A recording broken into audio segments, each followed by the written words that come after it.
Hello ladies, gentlemen, and say freeze mac and cheese here. Now I'm trying to brush through this video. But anyway, I know I'm very late on this, but it's finally for me to talk about the ending of Promised Neverland. Now I know not too long ago the manga itself ended, and people didn't like the ending that much, but let's get on to the anime ending. It was so disappointing and underwhelming. Now, how it ended really, I want to say this about the ending. It was good for the characters in their situation, but not for the plot of the actual story. Okay, so so it starts out with William Minerva or James Rattery, something like that. His backstory or something, along with Peter Rattery, this guy on the screen. It was a backstory of how things went and how Peter became how he was, and it was a huge waste of time that didn't really explain as much as we maybe wanted it to explain. But I will say that on your screen you see him right now because he killed himself. So he sliced his neck open because the kids are all like, Emma, being the goody two shoes protagonist that she is, said that, why don't you come to the human world together? Let's go to the human world together. And he's like, nah, fam, I already have a fate that's sealed. So he killed himself. Because he basically, by saying, my fate is death. So he died. He sliced his neck open and he's dead. I really didn't care about this. It made no sense, but I didn't care because I honestly hated him as a character. I just did. I don't know what it is. I just hated him. Ever since the first scene I saw of him, uh, when Norman was being shipped to the research facility. The moment I saw his stupid face and blonde hair, I knew he was going to be a jerk, and I hated him, and I'm glad he's dead. But anyway, they spend like maybe 3 minutes of the episode freaking saying some exposition over random scenes from the first season, where Emma's basically talking about how awesome uh Isabella is with random scenes from the first season that just so happened to have Isabella in them. And just so that was a complete waste of time. I do remember once, like in the last episode, in the episode prior to that, in episode 10, where we see Phil again, all the kids are getting shipped out all at once. And of course, Phil is the only one who knows about this.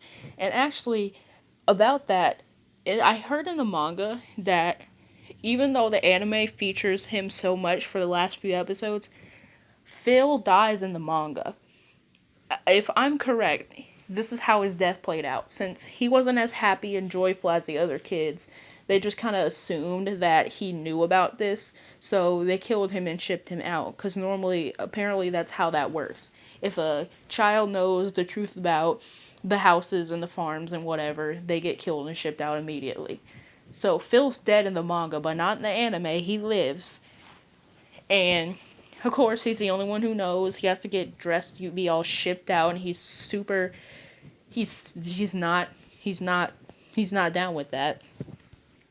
So those kids get shipped out, about to be shipped out, and then apparently what they were originally going to do in the prior episode is go on this elevator down that leads a door to the human world. So they get down there, they go to the human world, and plot twist, Emma and some of the other kids like Norman and the Lambada defects go stay back in the demon world to save all the other kids from the farm. And they're like, oh no, Emma, you can't go, but she does anyway. And meanwhile, while they're doing that, they all go to the human world. And I really like how this plays out, because seeing them interact with stuff in the human world was really nice to see. I mean, the kids they were playing with toys, they were getting on a school bus to go to school. Some of the sisters and the moms from the other farms got married and had kids of their own.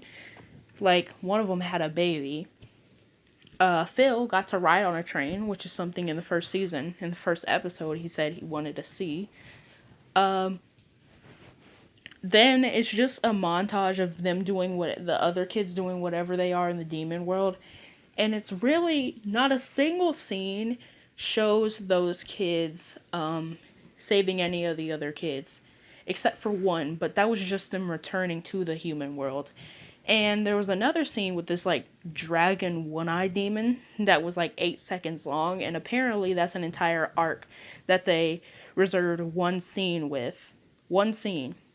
Okay, so that sucks. The end. I hated it. I mean, it was nice to see there was barely anything. There was barely anything. Just barely anything, any context really. Uh, I remember for like a few seconds in one scene we see the demon queen, and that's just one scene. The very first time in the anime, one scene.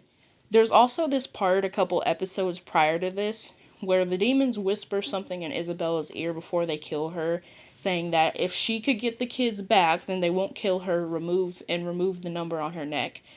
But she said like, rest assured, I will bring back all those children who betrayed me, but that never happens. Also, when the kids left, Sanju and Mujika, Sanju said that he was going to eat.